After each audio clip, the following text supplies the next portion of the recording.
সারা বাংলার মতো অন্নপূর্ণার আরাধনা হল রানী রাসমণি দেবীর মেয়ের তৈরি ব্যারাকপুর শিব শক্তি মা অন্নপূর্ণা মন্দিরেও। এই মন্দিরে জমি নির্বাচন, ভিত পুজো সবকিছুই রামকৃষ্ণ দেবের কথা মতো হয়েছিল, আর তিনি নিজে এসেছিলেন এই মন্দিরে ভিত পুজো করতে। 150 বছর পরেও সেই ইতিহাস শ্রদ্ধায় স্মরণ করা হয়।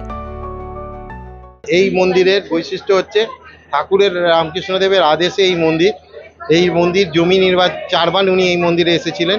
একবার প্রথমবার আসেন মথুরবাবুকে নিয়ে জমি নির্বাচন করতে, দ্বিতীয়বার আসেন ভিত পুজো করতে, আর তৃতীয়বার আসেন অন্নপূর্ণা পুজোর দিন। অন্নপূর্ণা পুজোয় উপস্থিত থেকে উনি অন্নপূর্ণা পুজোর তদারকি করেছিলেন, দাঁড়িয়েছিলেন।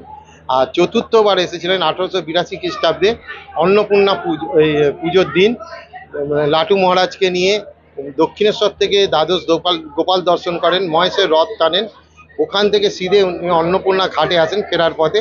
একে মা অন্নপূর্ণাকে দর্শন করে তারপরে উনি গিয়েছিলেন। আর যাবার আগে আমাদের এখানে একটি বেলগাছ আছে, এই বেলতলায় উনি কিছুক্ষণ বসেছিলেন। বসে তার পেছনে একটি ঘর আছে, যেটি এখন ধ্যানঘর রূপে ঠাকুরের করা হয়েছে। সেই ঘরে কিছুক্ষণ বসে উনি চলে গিয়েছিলেন। কথিত আছে রোজ গভীর রাতে দেবী এই মন্দির পরিক্রমা করেন।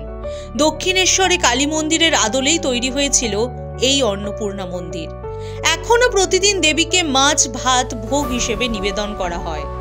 প্রতি বছরের মতো এই বছরেও 51 কেজি গোবিন্দভোগ চাল দিয়ে অন্নকূট উৎসব অনুষ্ঠিত হয় এই মন্দিরে। এই দিনে এই বিশেষ পুজো দেখবার জন্য ভক্তের ঢল নেমেছিল মন্দিরে। Bureau report, the wall.